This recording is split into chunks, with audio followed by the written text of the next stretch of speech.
Hey, everybody. Welcome back to the Comedy Castle podcast. I'm your host, Joel Fragmenti, going to tell you what's going on this week at Mark Ridley's Comedy Castle. Jaime Lissow is my guest. Jamie's a guy that has been at the club a few times over the years, but he's having a real career resurgence, and we're going to talk to him all about that. It's a fun interview, too, man. I think this is one of the, I never say that the interviews are bad or this one was good or this one was whatever. I enjoyed every second of doing this thing, and I hope you guys do too. So anyway, let's tell you what's going on this week at Mark Ridley's Comedy Castle. Private event as I'm recording this on the 22nd, so no show for you guys. But tomorrow night, Josh Adams. That's Thursday, the 23rd of April, 2026. Josh Adams is in at 7:30 p.m. for a single show. Josh was with me last week. I had Preacher Lawson and Josh Adams on together last week, and I've interviewed Josh over the years. One of Detroit's very, very best comedians is Josh Adams. So come out tomorrow night to see Josh. He always brings it, man. That interview was fun last week, and he's always great on stage. It's a single show at 7:30. And then Jaime Lissow, the Better Off Dad Tour, comes in Friday, Saturday, and Sunday. We got the usual showtimes on Friday and Saturday. That's 7:15 and 9:45 on Friday the 24th. Saturday, at 6 p.m. Oh, the Saturday shows are early. Hey, there's a change. Should have seen that before it started. The Saturday shows are actually a little bit different. They're a little earlier, 6 p.m. and 8:30 on Saturday. So get used to that. That's a little change, 6 and 8:30 on Saturday. And then our single Sunday show on the 26th of April is at 5 p.m. So Jamie's got those early show times. We'll talk about it in the interview. Why are the showtimes so early? You'll hear why. And, yeah, we know why. Those people, some of those fans, got to get home before it's dark. But we did that with Jeff Allen a few weeks ago, and it was terrific. So, yeah, come out for Jaime. Jaime's super fun. Really great interview. A lot of touchstones to other things in comedy that we talked about. It's stories of me going back to me being a month into stand-up comedy and going to a comedy club. You'll hear that one. You'll hear people that he knows and is friends with, like TJ Miller. He comes up. Also comes up some Rob Schneider talk towards the end of the podcast. We've had Rob at the club. We tell some Rob stories, which were fun. But Jaime's had an interesting career. I mean, he was a regular touring guy, an opening act in a lot of places. Met a woman, married her, moved to Alaska, raised some kids in Alaska, and still lives there. You'll hear about what it's like to live in Alaska and how he got the Greg Gutfeld show and how he's on there weekly. 180 appearances, he'll tell you on this one. And what it's like to do that show, coming up with the jokes, coming up with the topics. It sounds difficult, but he's good at it. So we'll get to that Jaime Lissow interview in just 1 second. Want to mention Preacher Lawson this past weekend. Preacher Lawson, Mama Lawson, Justin Lawson. We had some great shows. If you came out to see Preacher this weekend, we appreciate it. We had some great times. And, super fun shows. Mama Lawson can go. I was worried that, some headliners like, hey, my mom's going to be the MC. Mom was incredible. She was like the tour manager, too. Selling the T-shirts and everything. And then you had Justin as the feature act. So funny. So, again, not a guy who is riding coattails of his brother. He could be headlining this club on his own, and maybe he will one day. So, Justin, shout out to you. And, of course, Preacher Lawson, you guys know him from AGT. He's kind of got a little bit of a love-hate relationship with AGT. But he's got a nice career going for himself. So, thanks to Preacher and the fam for coming out this past weekend. We had a fun open mic last week, too. And not a lot of open mics coming up in May. So, you guys got to, if you're a young comic and you want to get on the open mic, stay vigilant.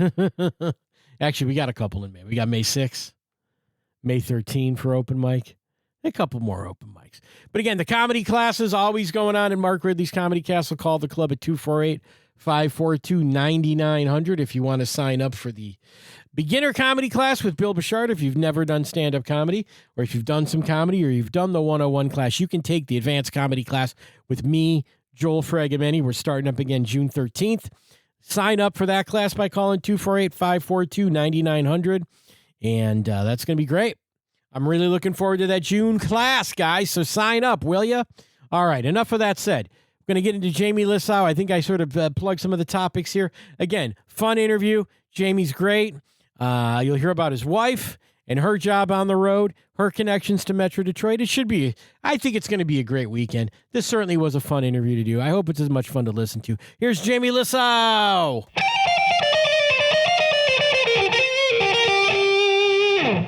All right, ladies and gentlemen, on the other end of my line, it's a pleasure to speak to Jaime Lissow. How you doing, Jamie? Good, Joel. How you doing, man? I'm doing good to talk to you again. Yeah, we got a big weekend coming up with you here at the Comedy Castle. 5 shows. And a Sunday show, which is always fun. Let people get to love a Sunday show. Sunday show. Dude, by the way, do you know what time the show is Sunday?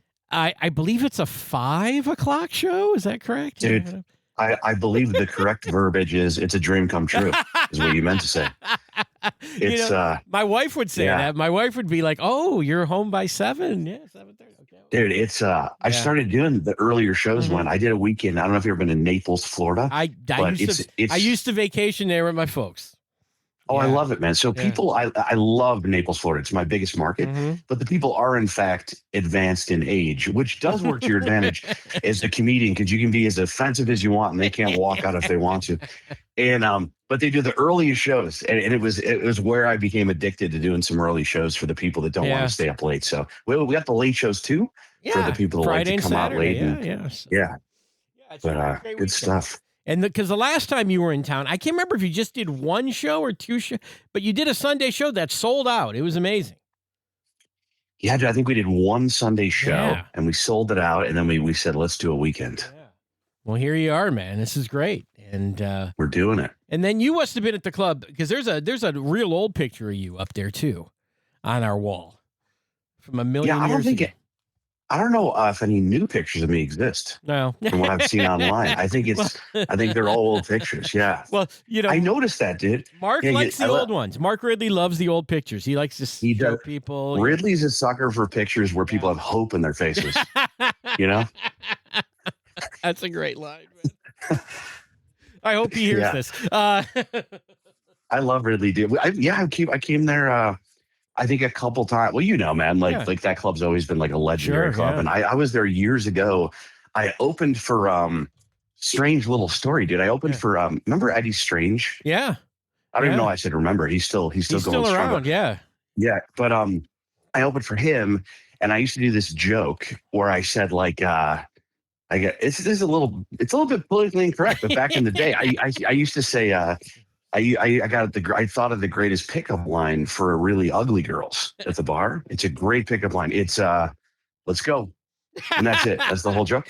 And I'm working with Strange, and at the end he comes up to me and he goes, dude, you have to call back that joke at the end of your set. He's like, because it's like funny because you're sort of making fun of someone, but he said in comedy, they want you to be the one that's being made fun of. He goes, so at the end of your show, you have to find a way that a girl says that to you. And I was like, wow, that's brilliant. And so later on so within the weekend, I write a callback, and it absolutely destroys. And dude, believe it or not, the very next day on Monday, I get the Tonight Show. Wow. And I have to go run my set for them. Like they kind of gave it to me, but they wanted me to run it for them. Yeah. And that's what I closed with on the Tonight Show. That's amazing. Was that tag that Strange gave me. That's amazing. And without it, it would not have been as good. Like he really helped me out. So I always think about that. That's what the road does to you. You know, I toured for 13 years, man. And some of the stuff I do, you know, if I do a show today, it's like a guy told me this in 2003 after a show.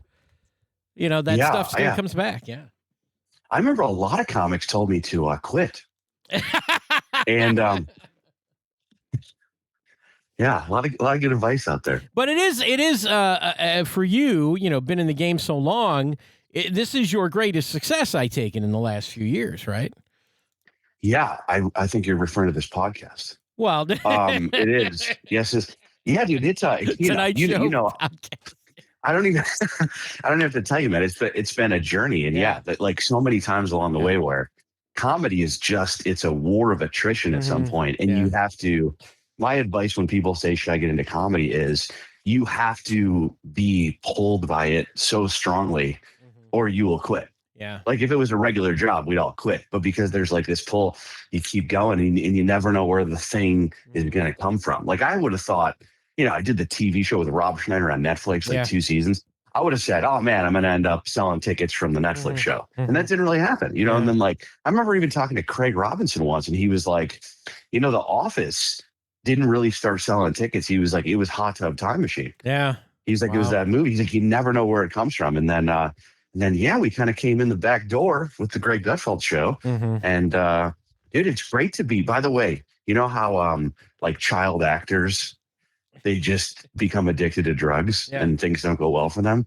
That's why you wait till you're 51 to get famous. It's too late. There's no room to ruin it. Right. Yeah, that's amazing. I have a comedy story that goes back to my beginnings in stand-up comedy. And I think it's gonna feel like a real tangent, but trust me, it goes someplace. Okay. I was 1999. I started comedy, and my favorite, and I had never been to a comedy club, but I wanted to do stand-up. I had been to one stand-up show in my life, and it was the Palace of Auburn Hills. So that's the Detroit Pistons arena here at the time. Andrew Dice Clay in an arena. That's the only comedy show I had ever seen live in person. All right. So I started doing stand-up, but I'd never been to a club. I'd been to open mics a few times, and I went and my favorite comic was coming to town, Chaplin's Comedy Club, and I walk into that club, seeing my favorite comic. And the first guy on stage, again, I had never seen a real club comedy show, right? And I remember the first guy on stage, and I go, this is a guy I've never heard of, but he's so funny. I wonder what's going to happen with his career. This is like December of 99, I think. And I go, I'm going to follow this guy. I'm going to see what happens with this guy, because he was really talented, but I've never heard of him. Do you know who that guy was? Who is that guy? Jaime Lissow. That's who that was. Get out of here. Yeah, you're opening for Robert Schimmel. Oh, my God. I remember that. Chaplin's Comedy Club. If you remember, east side of Detroit, eastern suburbs. Yeah. Wow. That's wild, man. And you were officially the first club comedian I ever saw live as you. No kidding. Yeah. That's wild, dude. And I remember it. I remember it clear. It was like, I got to remember this guy. This guy's going to, and guess, it's like, I got to follow this guy's career. I mean, as much as you could, sort of almost like pre-internet, I'm going to follow this guy's career. And guess what? I never heard from you again for like decades. Right. Yeah, I kind of disappeared for a while. No, but you're killing it. And I'm so happy. I'm like, wow, that's the guy I saw a million years ago. And, I became friends with Bob a little bit, with Bob Schimmel a little bit over the years too. So, yeah, it was a great night. Yeah, dude. I went to dinner with him one of those nights. Yeah, and he was like, really. It was like an interesting. Like I've kind of stolen what he talked to me about, like the talk he had with me, and he basically said, "I can't promise I'm going to have you open for me. I can't promise whatever." And he's like, "But I will give you like advice." And he actually told me.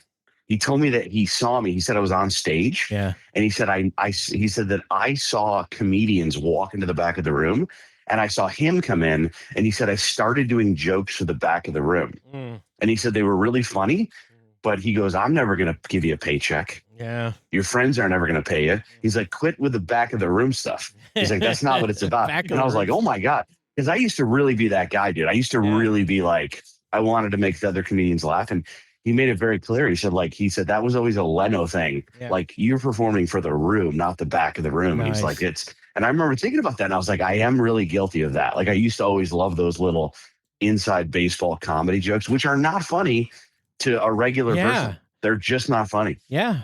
But yeah, that's a really interesting point there. And I actually did I teach comedy class now at the Comedy Castle, advanced comedy class. Oh, nice, man. Hell yeah. My audience knows I plug it every show, but I had a special guest, and my special guest, one of our headliners, came in. He talked to the class. Somebody in the class raised their hand and said, "Who is a comedian that we should be watching and following?" And he said, "You should be watching this guy in New York named Jaime Lissow." That's what he said. What? Yeah. You know who that guy was? Wait a second. Is the reveal of the story that was also me? No, it was not you. It was not you that said it. TJ Miller said that about you. TJ. Get out of here. Yeah, TJ said that. How great Come is that? on. That's a compliment. amazing. TJ's amazing, and then he recommended you. And I said, oh, Jamie's coming here. It was like a couple months ago. And I said, Jamie's here in a couple of months. That's awesome. Come see Jamie. Wow, I just got some tingles. TJ, I have a career crush on TJ Miller. I love his. I'm envious of certain things he does that I feel like I can't do. Oh. Like he has more of like a don't give an F situation than I do. He has more of that. Like I'm still more of I'm still fighting the people pleasing. And that is a very, very nice compliment, man. Yeah. Thank you for sharing that. I mean, that was great. If you ever see TJ, say, hey, I heard that thing. Joel told me that story and said that you were, I mean, out of the clear blue sky, he just said you. And I was like, oh, that's how great. Wow. I'm going to message him when we hang up because that is super cool. I swear to God. Very cool. Yeah, I like TJ a lot. He's one of those guys, man. Dude, Rick, can I tell you two quick TJ stories? So sure. My friend that's opening for me this week, his name's Matt Bergman, and he's very good friends with TJ. They grew up together. And whenever he works with me, he tells me, I always feel like I'm so sorry I'm so boring compared to your weeks with TJ because he tells me all these stories about what they did. And he said once they had a couple shows that night. And for me, if I have a couple shows, I'll go to the coffee shop, I'll write, I'll take a nap. Yeah. And he said he was at a coffee shop with TJ or something. And he goes, all right, TJ, should we get going? And TJ goes, actually, I was on Facebook Marketplace and I just hired a makeup artist to come give us a couple black eyes. So if we could just hang out for a little, and he's like, what? And so he just hired this guy to paint black eyes on them. And then they just filmed some fun stuff with it. He just does such fun things, man. I feel like he's a real free spirit and one of my favorites, man. No two shows is alike. Yeah, I agree. When he works our club, it's a fun weekend. It's an exhausting weekend, but it's a fun weekend with TJ. Yeah. For sure, man. But let's talk a little bit more about your career. I mean, just the credits and everything. Do you feel like the Gutfeld thing, which you mentioned already, was that really where people started coming to see you or that sort of that audience, that Fox News audience really latched on to you at that point? Yeah. It was an absolute correlation. Like the first time I was on there, and I used to do Greg's old show, which was on at 3 a.m. and didn't really, I did it like 50 times, but no one ever came to the club and said, I saw you on that show because it was on so late. And I remember we were trying to work it out and I was like working on this movie. I was writing with Rob Schneider after COVID and Greg was like, I got a new show. You got to come down. It takes a year for us to schedule me going to New York City from Alaska, to do the show. And I did it. And at the end of the show, it was so fun. And at the end of the show, he goes, where are you at this weekend? I go, I'm opening for Rob Schneider at the Stress Factory in New Jersey. And that weekend, dude, 60 people. Yeah. Over 60 people came and bought tickets because of Greg's show. And I was the opener. And they were like $45 tickets. And I was the opener. And they came, and 60 people came. And I was like, wait a minute, what is going on with this show? And so I immediately called Greg and I said, when can I do this again? And he goes, why don't you do it once a month? And I did it for 3 months, once a month. And then he goes, can you do this every week from Alaska? And I was like, I will figure it out. I'll figure it out. And he was like, okay. He's like, once a week. And he was like, and so, we kind of backed off to like, I do it like 3 times sometimes every month just because of the travel. But it was one of those things, man, where I saw the value. And I think Greg saw the value of me and we were both like, let's do this. And so, dude, last week, my 180th appearance. No, amazing. I'm applauding right here. You hearing that? Pretty wild, dude. That is amazing. I thought you were having doggy style sex when I heard that. I didn't know. I go, this is a.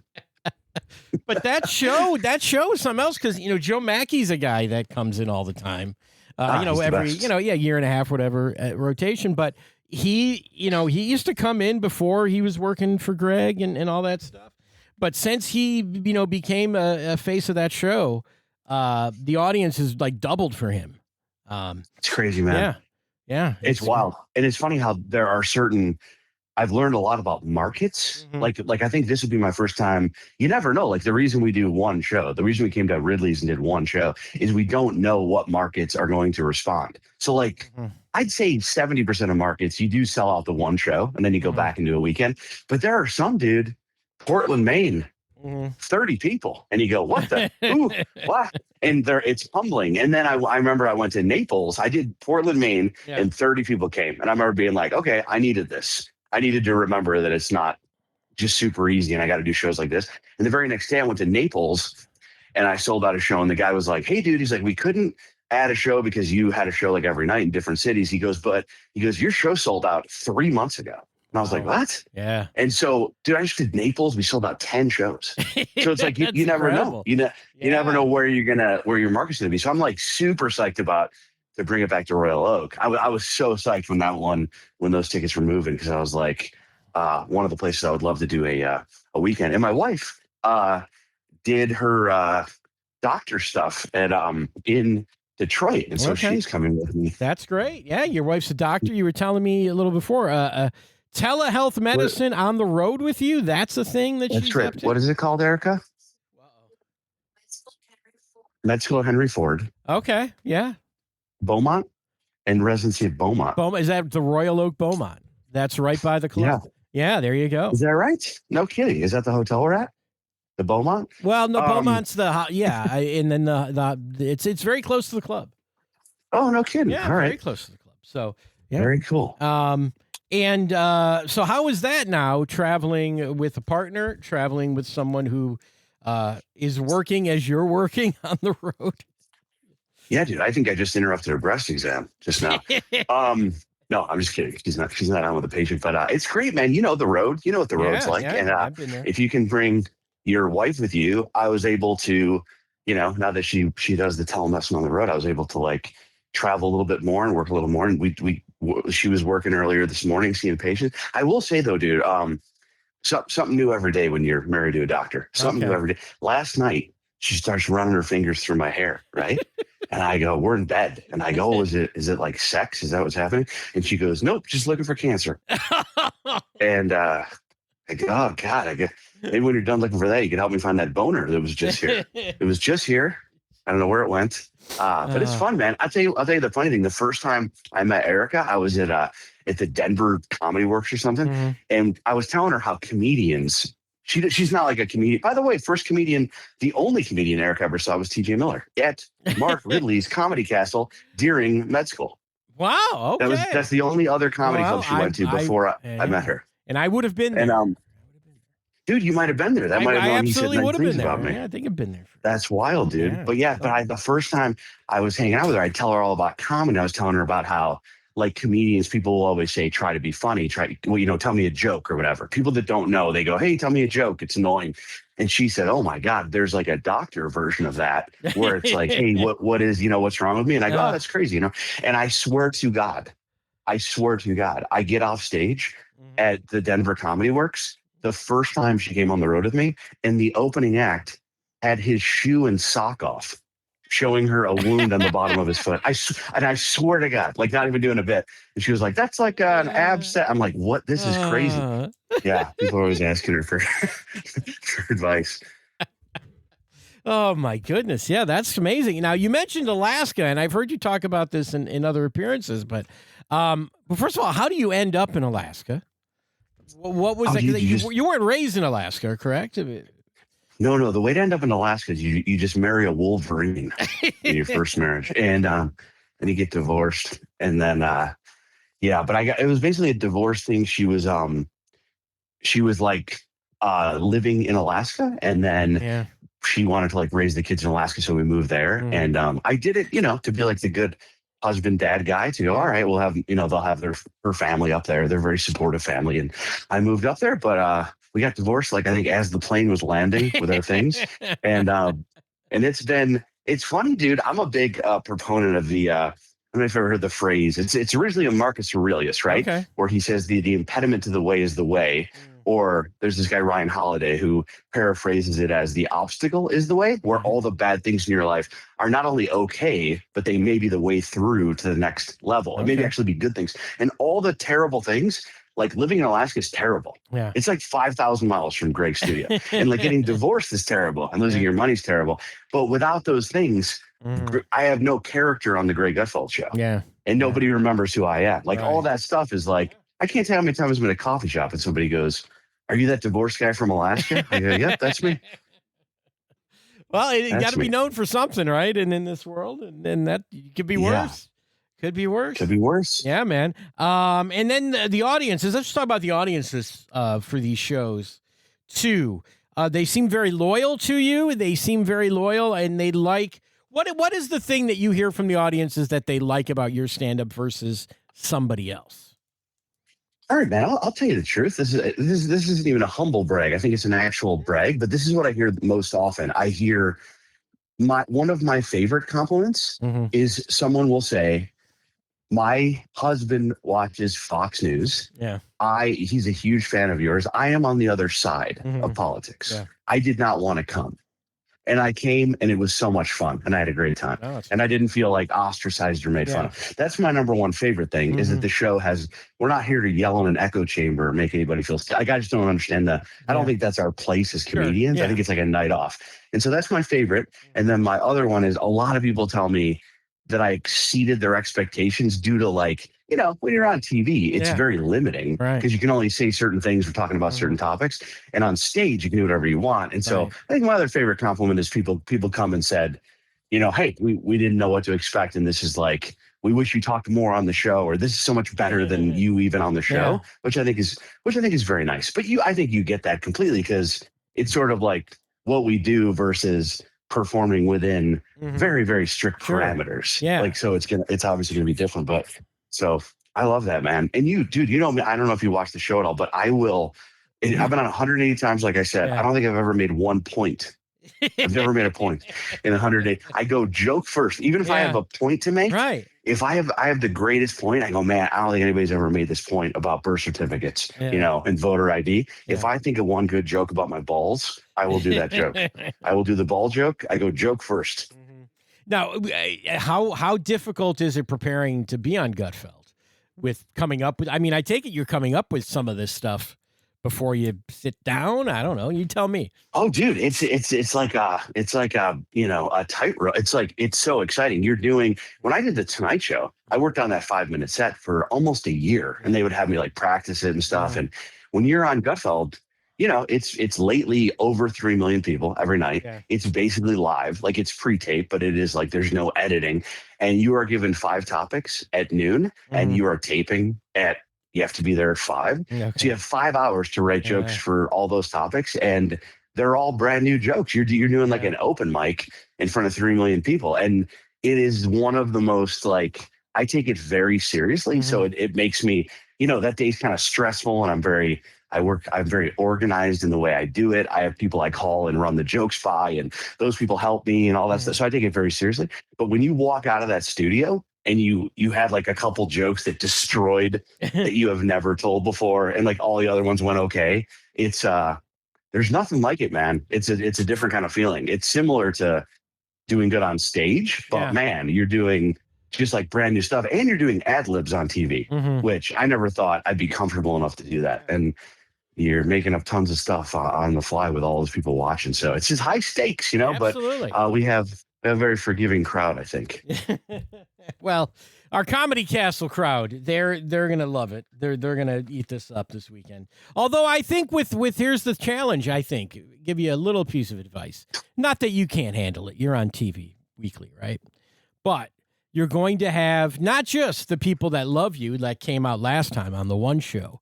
You may have the birthday parties, and as a club comic, right? The bachelorettes. Those people will probably be there too, a little bit. Yeah, they do. Those guys do show up. Yeah. And I will say, I do feel pretty good about that fact. I do believe that if it doesn't matter that we're on the same team for you to have a good time. Yeah. And I think that was very important to me when I started doing that. Well, I'll tell you the truth. The first year I started selling tickets with Gutfeld, you would not have had a good time if you had wandered in. Because I think I really leaned into, like, it was all, it was very political. And then somewhere along the line, I was like, what am I doing? Like, I was a comedian way before this. Like, why don't they get that from the show? Why don't I do something different? And so I really, sort of like switched gears and said to myself, hey, if somebody got a babysitter and they're celebrating their bachelorette party, like that's like a once in a lifetime thing. Yeah. We don't want someone to be offended and like, what is the point of ruining that person's night? We're all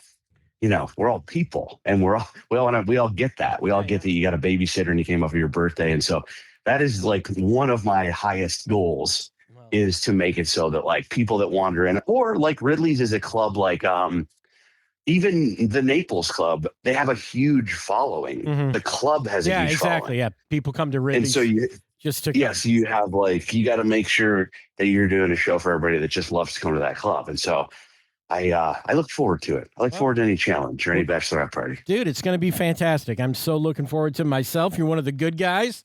Good guy to hang. We hung in the green room a little bit last time. I remember, dude. Had a I nice can't. time. So it's Had a very nice wild. time. I can't wait, man. We'll have And a good time. I complimented. We were running out of time here, but I was going to talk to you about the Beatles because that's your pre-show music.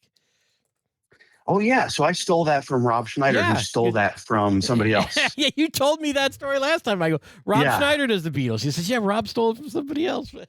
That's right. I can't remember who, but we do the. I feel like the Beatles pre-show, dude. Yeah. It's great because I've been in the room before where they're playing like Luther Vandross, and I go, this is gonna ruin everything.